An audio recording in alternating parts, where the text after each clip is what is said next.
আসসালামু আলাইকুম। এইভাবে বয়মে তুষ দিয়ে ডিম প্যাকেট করলে কোনো দিনও ডিম ভাঙবে না, আমি গ্যারান্টি দিয়ে দিচ্ছি। আমি সব সময় পার্সেল কিন্তু এইভাবেই দেই। তো সবাই চেষ্টা করবেন এইভাবে প্যাক করার। এইভাবে প্যাকেট করলে কখনোই আপনার একটি ডিমও কিচ্ছু হবে না। ঠেসে ঠেসে দিবেন যাতে ডিম লড়াচড়া করার কোনো জায়গা না থাকে। সুন্দর করে বসাই দিবেন।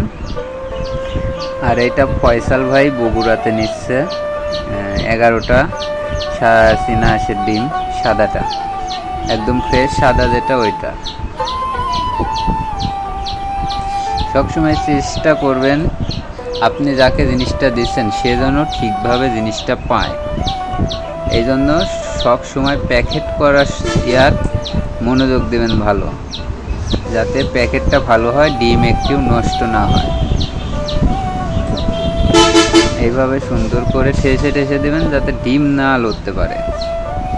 এটা বগুড়া জেলার কালাহু না কি যেন একটা থানার নাম, ওখানে যাবে।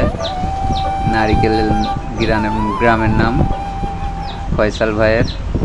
সবাই প্যাকেটটা সবসময় সুন্দর করে করবেন, তাহলে আর সমস্যা হয় না। এখানে দেখতে পাচ্ছেন আমার একটা টিয়া পাখি আছে, আর এখানে ব্রাহ্মা, টার্কি, তারপরে হলো এটা ফিজেল, এগুলার হলো